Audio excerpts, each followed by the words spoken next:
we closed the UNT Conselmer Jazz Trombone Day competition, International Jazz Trombone Competition. We had people from all over. We had people from Japan and Europe, the United States, Cuba, a bunch of different places, lots of great entries. I'm excited to start going through them. I started going through them. We're going to get the rest of those gone through and start getting our finalists figured out for that. And so again, that's going to be on November the 20th. I'm going to try to get those announced by the end of the month. Again, the first prize is a King trombone. Second prize, a great carbon fiber custom slide from Butler Trombones. And a third prize to be announced. And if you hadn't seen over the last week or so, I've been posting around that we're looking for a new TF to start next fall in the UNT Jazz Trombone Studio. So TF, TA, same difference. We are open and accepting applications. They opened on the 1st of September, and that'll be until December. Right at the beginning of December is the cutoff for the pre-screen. So you can find all that information if that's you, and we're looking for someone to join studio to conduct the YouTubes and work with me on lessons and a whole bunch of things. So what are the first steps to recording your own album logistically and getting the band together? So the first couple of things, I don't know which point you're at there, but coming up with a concept for the record, like what is the record going to be? That's an important step. Coming up with who's going to be on the record, and coming up with a plan for like not only who it is, but like why you're going to have them. There's a function of like what you're trying to do with the record at the end of the day. Where does it fit into your overall scheme of records? If it's your first record or 10th record, is it the same instrumentation? Is it different instrumentation? Is it going to have guest soloists? Because the more well-known names you can have on there, the easier it's going to be to get it out to the press. Kind of setting a budget, kind of getting an expectation of like what you're able to spend without overspending, and kind of starting to look ahead to future projects after the first project.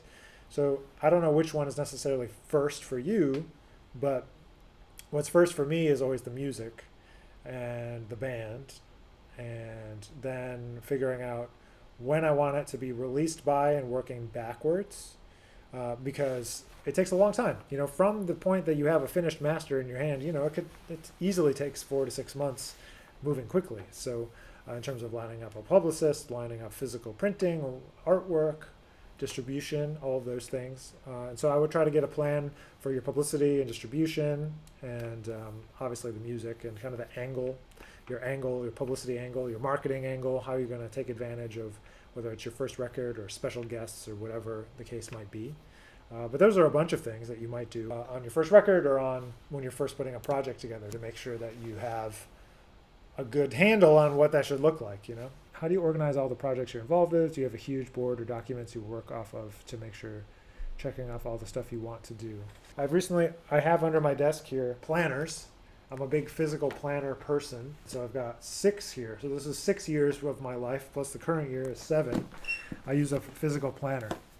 I've recently switched over to using an iPad to help me keep that together. So I'm slowly moving to digital because now the iPad has a pencil, and I've always liked the like physical writing motion of like doing it. I also set yearly goals. If you're super interested in it, I have like a goal setting course up on my website and in my store, and you can buy that or check it out or whatever. And it just goes through like a system for doing goals every year, and something that I do every year, and my students do it at the beginning of every school year. I try to focus on like one big project a month, and so that way if I get 10 of the 12 big projects done, I'm doing pretty darn good at keeping ahead of the curve on things. And if I don't get it done, I'm trying to be more forgiving of myself these days in terms of not getting quite as much done.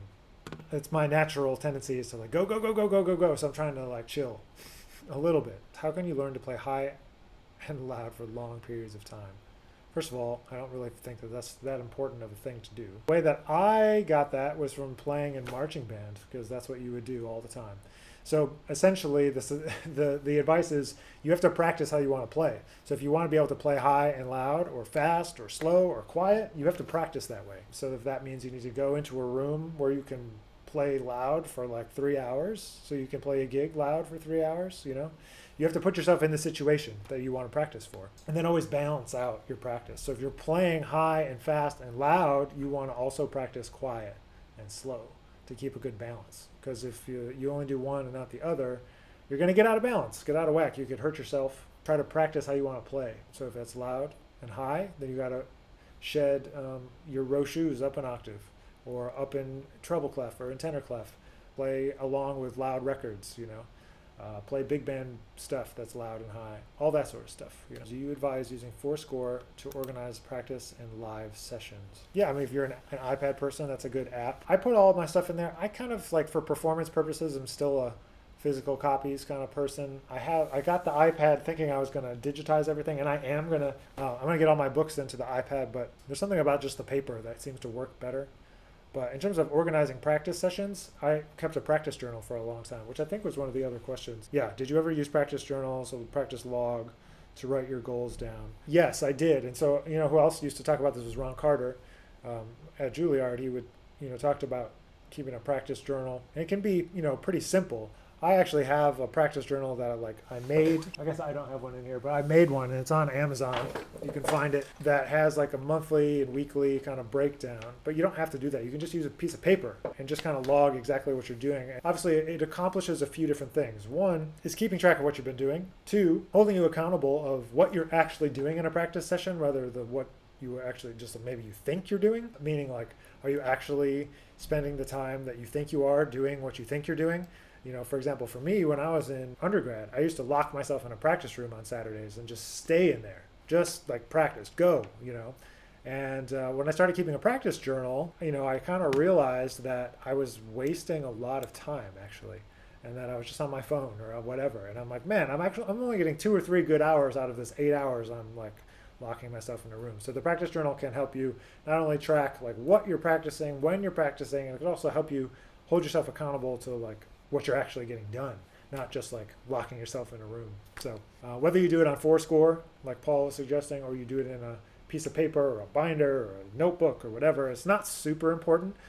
I think the act of just doing it is what's important. What's the goal this year or next year? I have a couple of goals. I'm still working on finishing up a music business book that I'm getting out into the world. That'll be at the beginning of, it'll be in probably Q1 or Q2 of 22. This fall, I've got a record coming in November, top secret record coming in November. And then I won this Chamber Music America grant beginning of September. And so I'm working on music, man. Earlier today, I'm writing a new record. I got ideas for another record after that. There's basically 3-4 records I've got in my mind that I want to do, but I got to find the money. So those are kind of where I'm at in terms of goals and projects. But I'm trying to do less, actually. I've been burning myself out for like years now. I want to focus more on getting to some kind of peace. Congrats on winning the grant. Does that change your budget for each future album? Does a live album cost more or less to record? The short answer is yes, it does change the budget because there's a lot more money than usual. To have any outside funding is a lot more money than usual. So it's a bonus, to be able to have that and to this particular Chamber Music America does a great job of supporting the grantees as well. There's a lot of different types of funding that they make available in terms of not only getting the project composed, but recorded and then doing some performances. And so you do those. I'll be doing them in probably New York and some other places, probably in Texas too. But so it changes the budget for sure because there's a lot more we can do. I might do 2 days in the studio instead of just 1, maybe more stuff or do more takes. In terms of does it cost more or less to do a live recording, I think usually a live recording, I would assume you would say less because you're not paying for the studio, but you might pay a lot of money in getting engineers in, and then you might do more money editing because it's less accurate maybe, and you don't fix anything really when it's a live recording. So I love live recordings because they show you exactly what happened, mistakes and all, energy and all. Like that's the thing about live recordings, it feels different than if you are just doing a studio recording. Studio recordings can also have great energy, but it really is up to you, what you want to do. But those live recordings, and it depends like how many mics you're using, how much the engineer costs. So I couldn't give you like a clear yes or no in terms of what's going to cost more. You're just spending the money differently. Publicity is going to be the same. 1,000 CDs is still going to cost the same. When composing, do you start out with pencil and paper before writing in notation? I generally do, yes. Usually when I'm composing, I generally don't go straight to the computer. Sometimes though I do, but then in that case I'm definitely like playing it on the keyboard or on the piano first. But I'll show you this. I generally write using big paper. So I like using this big like score paper to sketch stuff out. So this only has some chords on it. But I'm working, like I said, like I'm working on music for this new record. Some of it I've written straight into the computer, but like I said, like generally I don't. Like I had, for Cast of Characters for that record, I've had like 10 sheets like this, just filled with ideas, right? So just different ideas all over the place. When I wrote, there's a piece that's on YouTube if you want to check it out. It's called The 10-Year Suite. Same thing.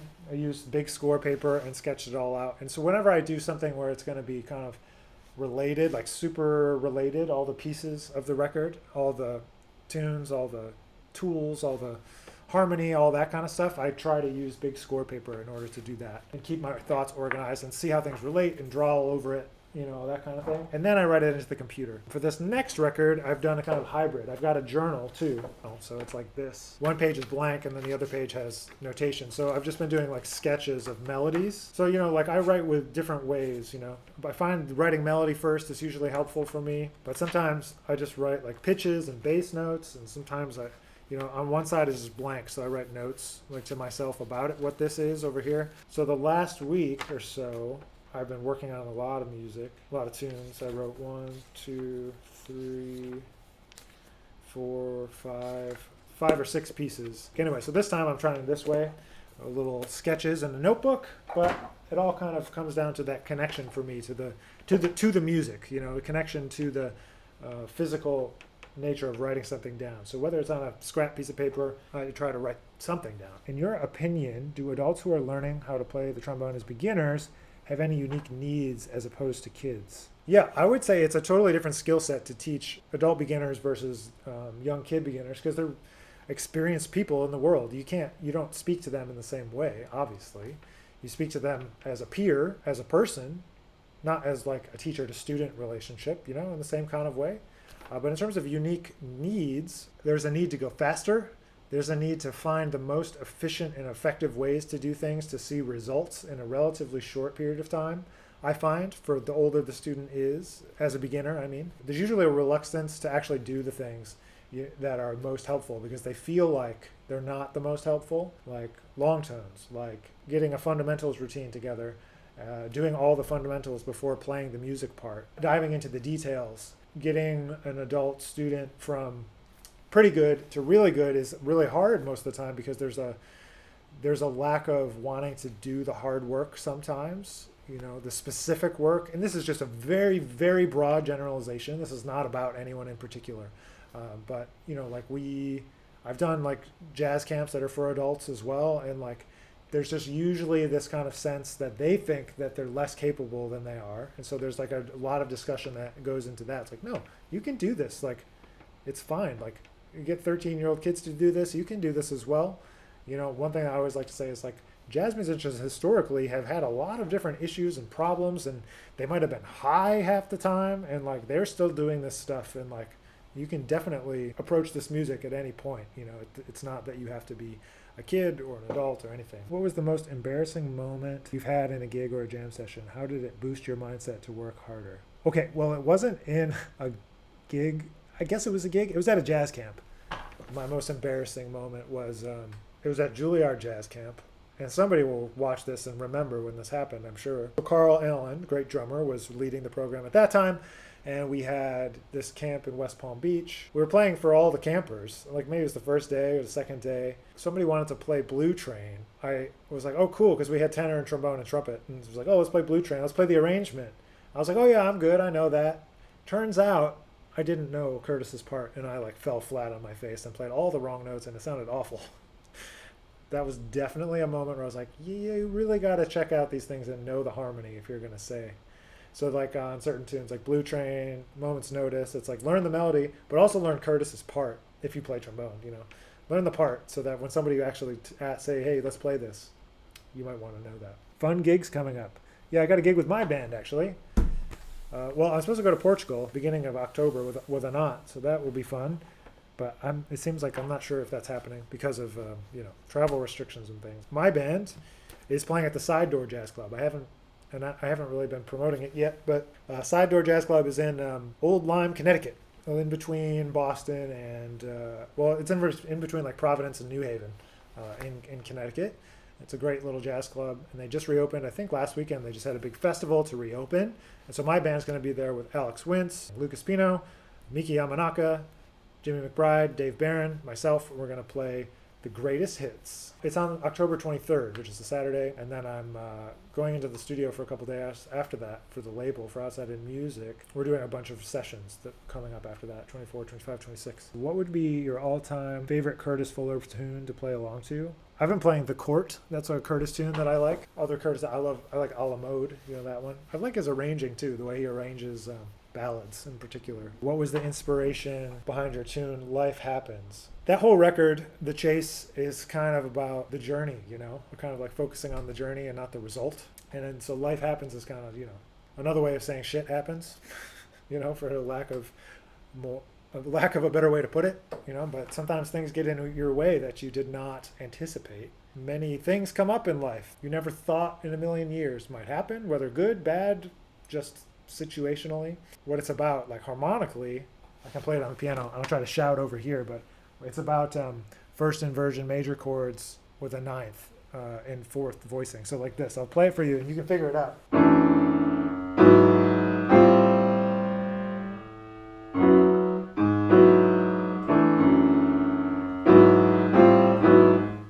So it's like I'm playing like the first chord is like E, A, D in the right hand and an F sharp in the left hand.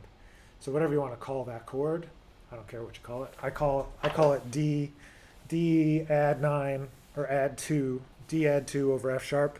This is we've gotten into arguments with some of my friends about how to write that, but my friends, the guys in my band, know about that chord because I write it into almost every tune on accident. But that just goes to show you that you repeat yourself a lot when you're writing tunes. There's sounds that you like. People ask about developing your own sound or your own approach or your own vibe, and that's it. You stumble on these things, and it's like, these are them. These are the things. I just try to lean into those things rather than running away from them, just because what's the point? You might as well embrace what you naturally hear, at least in my opinion. Out of all your compositions, which one are you hoping to include for large ensemble?